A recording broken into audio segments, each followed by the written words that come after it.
La novela 1984 del escritor británico George Orwell se ha convertido en uno de los libros más influyentes del siglo XX y una descripción casi fotográfica de lo que va del XXI, por lo que es necesario analizarlo muy seriamente debido a su fuerte repercusión global. No quiero narrar la historia. En esta plataforma hay videos excelentes dedicados a contarla. Prefiero darles los enlaces para que los vean. Si alguien desea leer el libro, les adjunto enlaces con sitios donde pueden descargarlo, también de otros autores y libros que voy a mencionar. Decidí centrarme en los elementos críticos de la estructura social que describe y no en el argumento de los personajes. Acomódate, que esto hay que examinarlo pausadamente.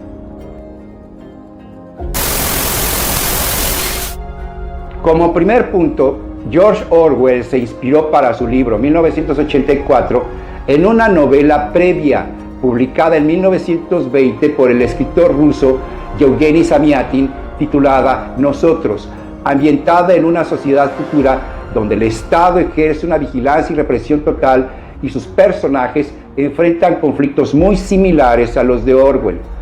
Pero la novela rusa no logró el mismo impacto público debido a problemas de censura. Es evidente que hacía una fuerte crítica del régimen de Lenin, por lo que circuló clandestinamente durante casi 60 años. Zamyatin ya era famoso cuando se publicó. Fue un escritor y crítico muy severo. Sus obras son de las que dejan un fuerte nudo en la garganta. Perseguido políticamente y encarcelado 2 veces debido a sus ideas, por lo que tuvo el cuidado de que el libro no hiciera mucho ruido. Nosotros se considera la novela con la que inicia formalmente el género distópico en la literatura. Importantes escritores como George Orwell con 1984, Aldous Huxley, autor de Un Mundo Feliz, H.G. Wells con La mente a la orilla del abismo, Ray Bradbury, autor de Fahrenheit 451, han reconocido en su trabajo la influencia de Yevgeny Zamyatin. Punto número 2. Con la novela rusa Nosotros comienzan las exitosas narraciones distópicas. Pero, ¿qué es una distopía? Bueno, no es lo mismo que la ficción futurista de Julio Verne que vemos en Viaje a la Luna de Georges Méliès. Las distopías exhiben los defectos de una sociedad indeseable, donde el ser humano pierde todo su valor debido al control del Estado, el hacinamiento, consumismo, sobrepoblación e industrialización, y funcionan principalmente como una fuerte advertencia de lo que puede ocurrir en un futuro cercano. Por ello, muchos críticos clasifican las distopías como ficción futurista. Las distopías cinematográficas comenzaron en 1927 con Metrópolis, excelente obra del expresionista alemán Fritz Lang, quien creó toda una escuela narrativa y visual. Justo después de su estreno, la película sufrió varios recortes de censura, porque se estimó que su crítica del sistema social era demasiado negativa para la mente del espectador.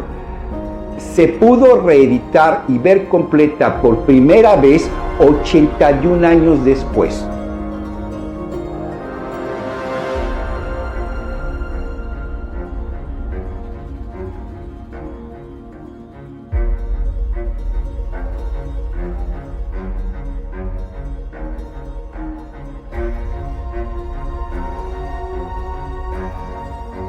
A Metrópolis le han seguido un repertorio interminable, pasando por el largometraje Tiempos Modernos de Charles Chaplin en 1936, durante la Gran Depresión. Disfrazado de comedia, hizo otro severo y valiente análisis del sistema para su época. Pocas personas saben que Chaplin siempre fue muy reprendido por sus frecuentes señalamientos contra el deshumanizado capitalismo y su eterna defensa de los pobres. Soylent Green, o Cuando el destino nos alcance, y sus misteriosas galletas orgánicas, del escritor norteamericano Henry Maxwell Dempsey, hacia 1973, logró concientizar al público sobre el peligro que representa la sobrepoblación y la escasez de alimentos. Mi favorita es Blade Runner, de Ridley Scott, adaptación de 1982 de la novela Sueñan los androides con ovejas eléctricas, del escritor Philip Kindred. Describe un futuro en el que, empleando bioingeniería, se fabrican humanos artificiales llamados replicantes como una subclase social que se emplean como esclavos en trabajos indeseables o peligrosos en el limitado tiempo que tienen de vida. El asunto suena un poco familiar. En 1999 aparece Matrix, planteando que los humanos seremos esclavizados por las máquinas y la inteligencia artificial dentro de una falsa realidad virtual que ya se acerca, ya viene. Immortel ad Vitam, película francesa de Enki Bilal en 2004, no ha recibido el valor que merece porque parece todavía muy lejana. Ocurre en Nueva York a finales del siglo XXI, donde personas genéticamente alteradas por la medicina y la tecnología han ocasionado que no haya seres humanos puros, pues todos cuentan con algún tipo de prótesis, implante u órganos artificiales. Pero ¿qué ocurre cuando alcanzamos esa ficción futurista? Parafraseando el título de aquella película también distópica titulada en español, Cuando el destino nos alcance.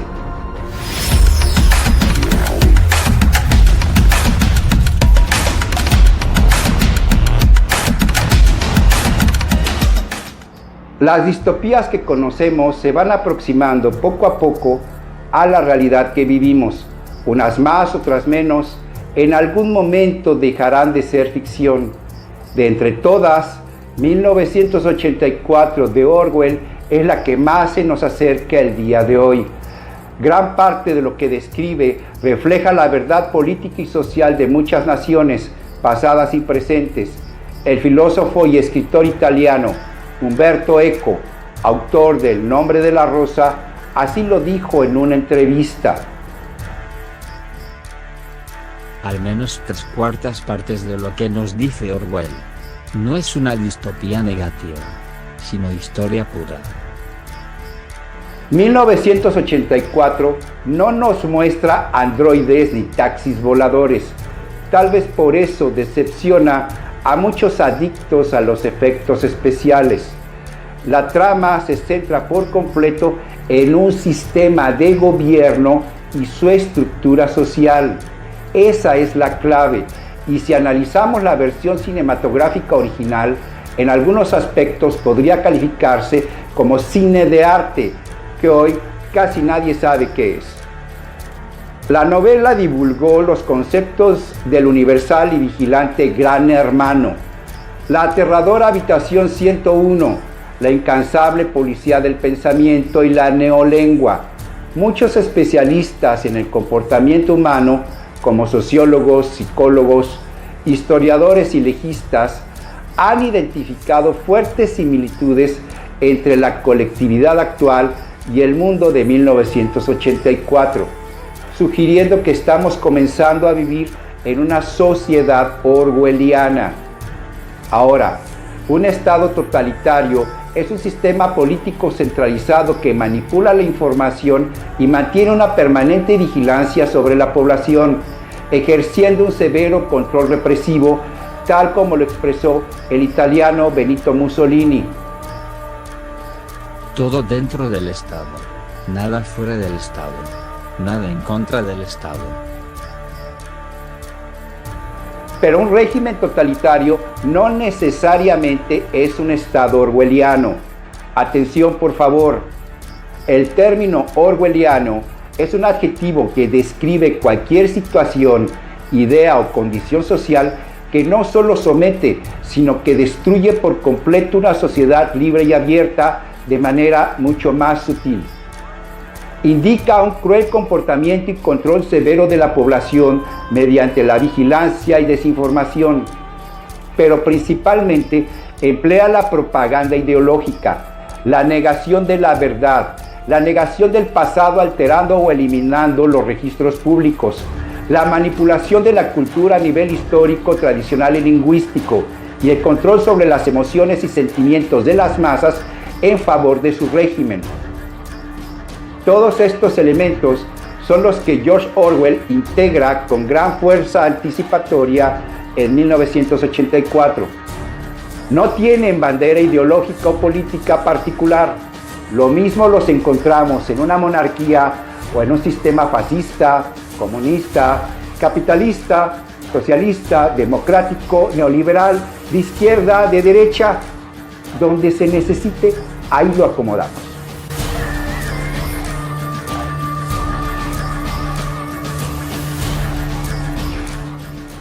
Es evidente y lógico que Orwell adaptó a personajes y eventos de los años 40 del siglo XX, pero eso fue hace casi 100 años. Hoy no sirven absolutamente para nada. Es necesario actualizar esos paralelismos con la realidad de nuestros días, centrar el análisis de la novela 1984 en la estructura sociopolítica del siglo XXI y veremos que nos pega fuerte. Hay que analizar con cuidado los detalles, comenzando por ubicar al personaje principal dentro de su configuración social. La trama ilustra de manera notable la forma en la que un régimen represivo destruye la vida de las personas en todos los sentidos: pensamientos, emociones, relaciones personales y percepción de la realidad. 1984 es el año en el que transcurre la narración, pero el protagonista, Winston Smith, no está seguro de que sea la fecha correcta porque no existe ninguna fuente objetiva ni referencia externa que lo pueda confirmar.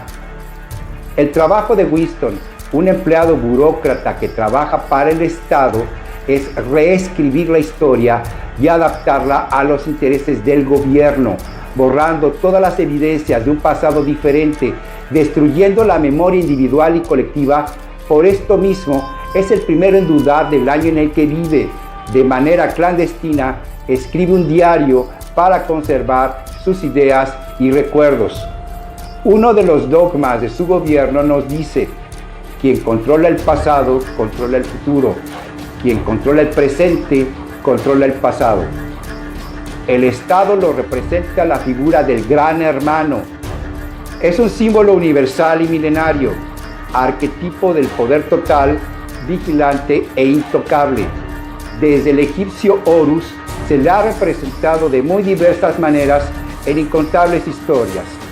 En la novela de Orwell es el gobernante absoluto del único partido político que se llama INSOC, que es la versión distópica del rey Luis XIV de Francia y su frase "el Estado soy yo", centro permanente de la propaganda política en enormes murales de cada rincón de la ciudad, acompañado por la frase "el Gran Hermano te vigila", siempre presente a través de las telepantallas inteligentes que ven y escuchan todo.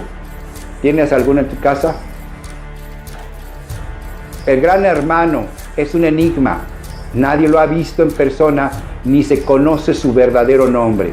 Es intangible como el Estado-nación, pero todos le veneran, respetan y temen a la vez, rayando en la pasión religiosa. La única fe y amor que se permite en la sociedad orwelliana es hacia él. Su rostro fue una combinación intermedia de Hitler y Stalin como modelo de líderes totalitarios y represores. Actualmente, si es que tú conoces algún gobierno autoritario y opresivo, ¿cuál sería el nuevo rostro del Gran Hermano? ¿A quién pondrías en el póster de la película? No debemos olvidar que el Gran Hermano es la imagen del partido político INSOC, cuyo lema es: la guerra es la paz, la libertad es esclavitud, la ignorancia es fuerza. Controla con mano de hierro el destino y la ideología de millones de personas. El nombre es la abreviatura deformada de la expresión English Socialism o socialismo inglés, que es el ideario de sus militantes, empleando un idioma ficticio llamado neolengua. Pero vamos despacio, por partes. por parte.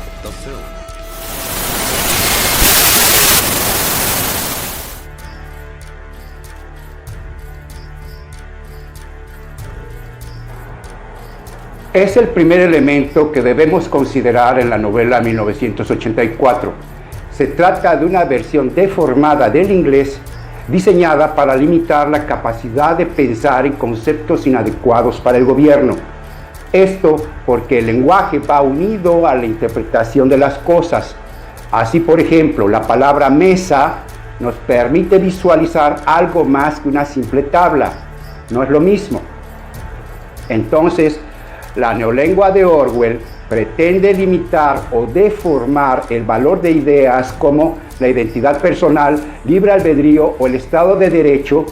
De este modo, en la palabra libertad se eliminan ciertos significados para que no existan razonamientos como libertad de expresión o libertad política. En esencia, la neolengua implica cambiar la interpretación de las palabras y expresiones por su opuesto siempre que sea posible, evitando el pensamiento crítico. Así, uno de los personajes de la novela menciona la frase tener buen sexo, que en la trama se refiere a castidad. En las sociedades represoras, cuando se juntan una deficiente calidad educativa y la acción de autoridades que promueven programas excluyentes del ejercicio del poder, abundan las mentiras, la falsificación histórica y manipulación, más que el uso de la violencia, donde el manejo político del lenguaje se empobrece y deforma hasta volverlo confuso o contradictorio, provocando una atrofia cognitiva en la que es casi imposible distinguir la realidad de la ficción. En este proceso participan los medios de comunicación, escuelas, instituciones, iglesias e intelectuales. Tal como lo demostró Aldous Huxley en su obra Un Mundo Feliz, la mentira que produce una falsa felicidad es más poderosa que la fuerza bruta. El mecanismo político de la neolengua fue creado en la vida real por los nazis en enero de 1942, durante la conferencia de Wannsee que ya he mencionado en ocasiones anteriores. En aquella reunión se estableció el protocolo oficial para el exterminio del pueblo judío en toda Europa, y uno de los aspectos más importantes fue el vocabulario que se emplearía para disimularlo. Así la palabra holocausto se transformó en solución final. Asesinar se convirtió en emigrar. Exterminar fue evacuar. Solo por citar unos ejemplos. En la política de hoy se emplean eufemismos para suavizar expresiones que pueden parecer irrespetuosas, agresivas, de mal gusto, prohibidas o demasiado francas. Entonces, utilizamos términos como persona de la tercera edad para no decir anciano. Y la neolengua se aplica con frecuencia con la intención de ocultar la realidad económica, política o social. Algunos términos que ya se han convertido en clásicos de este asunto son ajuste económico, que significa recorte de presupuestos y aumento de precios. Moderación salarial es baja de sueldos. Cambio de ponderación impositiva es aumento de impuestos. Reforma laboral es recorte de condiciones para los trabajadores. Daño colateral significa muerte de civiles. Migrantes son expatriados. Errores se transforma en áreas de oportunidad. Y la lista es mucho más larga. En breve voy a dedicar un video exclusivo a una de estas expresiones, sacrificarse por un bien superior.